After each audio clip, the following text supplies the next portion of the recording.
Bonjour à tous, j'espère que vous allez bien. Aujourd'hui, je vais tenter d'imaginer un mercato pour mon club de cœur, le Montpellier Eurosport Club. Après réflexion, je me suis dit qu'une enveloppe de 12 à 15 millions d'euros serait intéressante à utiliser pour me rapprocher au maximum de la réalité. En ce qui concerne les prix d'achat et de vente des joueurs, je me servirai des données du site Transfermarkt pour évaluer tout ça. Alors je sais très bien que mes choix ne vont pas vous mettre tous d'accord, bien sûr, donc n'hésitez pas à mettre en commentaire les recrues et les départs que vous aimeriez voir à la paillade.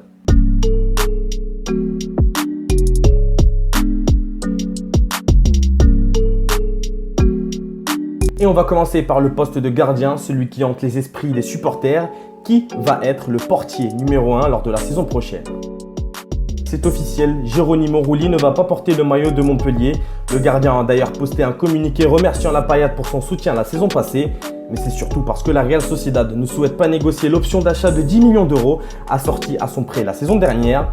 En ce qui concerne Dimitri Berthaud, je le trouve encore un peu trop juste pour la Ligue 1. Alors pourquoi pas le garder en numéro 2 ou sinon le prêter justement en Ligue 2. Ce serait la parfaite occasion pour lui d'avoir du temps de jeu et de montrer ce qu'il peut apporter dans une saison. Ce sera également l'occasion pour le jeune Mathias Carvalho de prendre le poste de numéro 2. Certes, il n'a joué qu'un match et c'était face au Paris Saint-Germain au Parc des Princes, défaite 5-0, mais je trouve qu'il a montré de très belles choses pour une première apparition dans l'élite. Il faut commencer à chercher la petite pépite qui pourra réellement s'installer comme gardien titulaire sur le long terme. On parle beaucoup de gardiens jouant en France, notamment Gauthier Larseneur ou Régis Gürtner.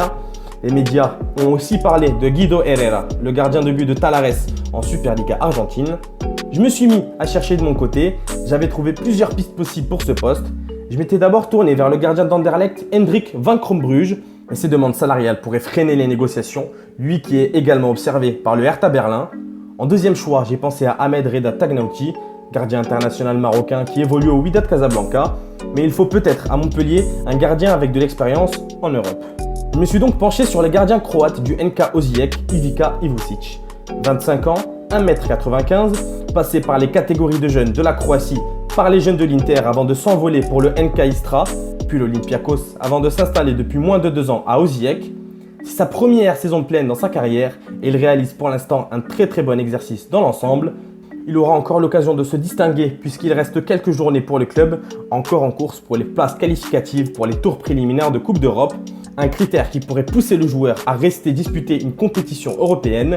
Parlons argent, Transfermarkt l'évalue à 650 000 euros, mais selon moi, le MHSC devra poser un peu plus d'1 million sur la table pour attirer l'ancien espoir croate. D'ailleurs, n'hésitez pas à me donner en commentaire vos choix de celui qui pourrait être le prochain gardien titulaire.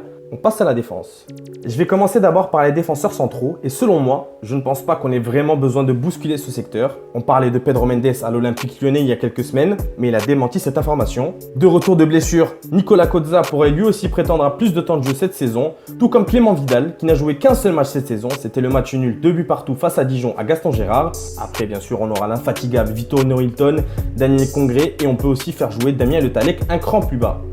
En ce qui concerne les latéraux, je vais commencer par le couloir droit. Je garde Arnaud Souquet. Il fait quand même une bonne saison, qui était lancé sur des chapeaux de roue avec ses buts à la Mosson face à l'Olympique Lyonnais et lors du derby face au Nîmes Olympique. S'il y a un changement à faire dans ce secteur, ce serait de se débarrasser de Mathias Suarez. Il est entré au club national en Uruguay jusqu'au 31 décembre 2020. Et malgré le temps de jeu que Michel Zakarian lui a donné la saison dernière, je ne pense pas qu'il voudra le garder. Il ne m'a jamais vraiment donné satisfaction quand il jouait. On pourrait le vendre aux alentours de 2 millions d'euros, de quoi rembourser le prix de son transfert. À sa place, j'ai déniché un jeune néerlandais passé par le centre de formation de l'Ajax Amsterdam, Deovaisio Zifwijk. Il joue à Groningen en Eredivisie, il lui reste 1 an de contrat, c'est donc le meilleur moment pour l'acheter. Ce que j'ai pu voir à son propos, il a une grosse condition physique, indispensable pour le poste de piston droit, une bonne pointe de vitesse, un bon tacleur, peut-être un peu trop, et se projette très bien dans la surface de réparation adverse et plutôt adroit en centre. On pourrait vraiment faire de lui le successeur de Souquet, il n'a que 22 ans et peut encore apprendre. Il peut également dépanner en défense centrale dans une défense à 3, donc ça pourrait vraiment être une bonne pioche pour les MHSC. À gauche, j'ai beaucoup moins de choses à dire. Selon moi, on a déjà 3 latéraux. Ambroise Yongo qui a réalisé de bonnes performances la saison passée. Un peu moins le cas pour Mihailo Ristic, mais qui a toujours fait le boulot quand on a fait appel à lui.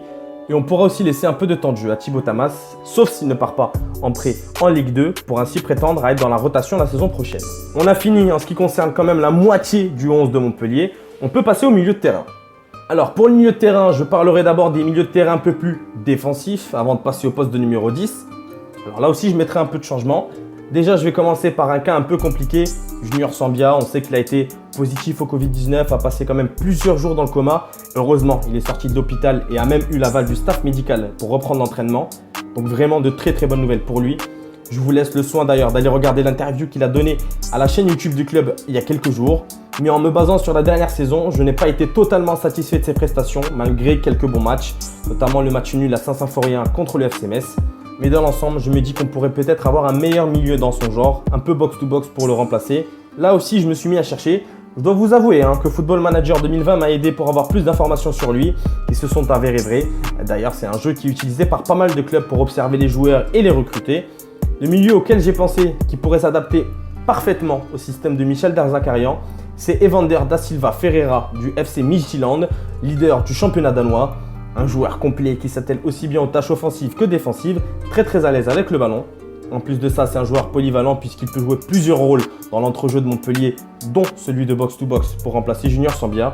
Selon Transfer Market, il reviendrait à 4,5 millions d'euros, mais je pense que le club ne voudra pas le lâcher pour ce prix, donc il va falloir mettre un peu plus d'argent dans le chèque, je dirais aux alentours de 7-8 millions. A voir aussi si ces demandes salariales ne sont pas exagérées. Sinon, à part ça, si on rajoute Jordan Ferry, TJ Savanier, Joris Chota et Damien Le Talley qui seront dans la rotation, le milieu de terrain hérolté se portera mieux que bien. Si on passe aux milieux offensifs / ailier, je garderai Florent Mollet qui a un petit creux la saison dernière et n'a pas été toujours aligné comme titulaire. Et malgré tout ça, il réalise quand même une très belle saison. Il restera titulaire pour le prochain exercice, mais il faudrait lui trouver une doublure en numéro 10. Et je suis retourné aux Pays-Bas, cette fois-ci j'ai trouvé le nom de Brian Linssen, un milieu offensif gauche de base, mais qui peut aussi jouer dans l'axe et à droite. Il va avoir 30 ans en octobre et ça fait 4 ans qu'il marque au moins 10 buts par saison. Je vois en lui un possible remplaçant du Kevin De Bruyne hérolté. Et pourquoi pas lui chiper sa place s'il montre de très belles choses. N'oublions pas Amir Adouyev que je ferai jouer quelques bouts de match ou sinon lui aussi le prêter en Ligue 2 par exemple. Enfin, on passe au secteur où on aura le plus de mouvement, c'est l'attaque. Quand je dis qu'il va y avoir le plus de mouvement, par contre ce ne sera pas au niveau des titulaires, on ne devrait pas toucher à Andy Delors et Gaëtan Laborde à la pointe de l'attaque. Par contre, on va avoir 3 départs sur le banc. Bilal Boutoba et Petar Skuletic, de retour de prêt de Sivasspor, sont en fin de contrat. Et Souleymane Camara, le meilleur super sub de l'histoire de la Ligue 1, même si lui n'aime pas cette expression, a décidé de mettre un terme à sa carrière. Donc, il nous faudra des attaquants de complément, qu'ils soient jeunes ou plus expérimentés. On a déjà le sud-coréen Yoon Lok. Il y a aussi l'arrivée de Stephy Mavididi pour un montant aux alentours de 5,5 millions d'euros. On va commencer d'abord par Hugo Bonnet. Vous en avez sûrement entendu parler si vous êtes supporter Payet. C'est le meilleur buteur de Rodez la saison dernière en Dominos League 2 avec 11 buts. Il est originaire de Montpellier, il est formé à Castellón-le-Crès et son rêve est de jouer pour le MHSC. Ce serait une belle ascension, lui qui découvre à peine la Ligue 2 l'année dernière après quelques années en national. Et enfin, lui, c'est mon coup de cœur, je l'ai découvert l'année dernière par hasard sur YouTube, Mathias Arezzo, 17 ans seulement, international espoir uruguayen, évoluant à River Plate dans la première division d'Uruguay. Il est complet, technique, rapide, efficace devant le but, une très belle qualité de passe.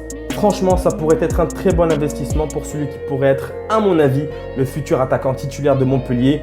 Et s'il réussit à s'adapter rapidement au changement de championnat, petit bémol, si le club décide de l'acheter maintenant, il faudra attendre le 1er janvier 2021 pour son arrivée, puisqu'il n'a pas le droit de quitter son club avant la majorité, qu'il fêtera le 21 novembre prochain. Voilà, mon mercato est clos pour mon cas. L'effectif ressemblerait à ça. On aura réussi à garder l'ossature solide de l'année dernière, tout en venant doubler tous les postes avec des joueurs de qualité et peu chers, sauf Evander qui reste quand même un investissement qui en vaut le coup.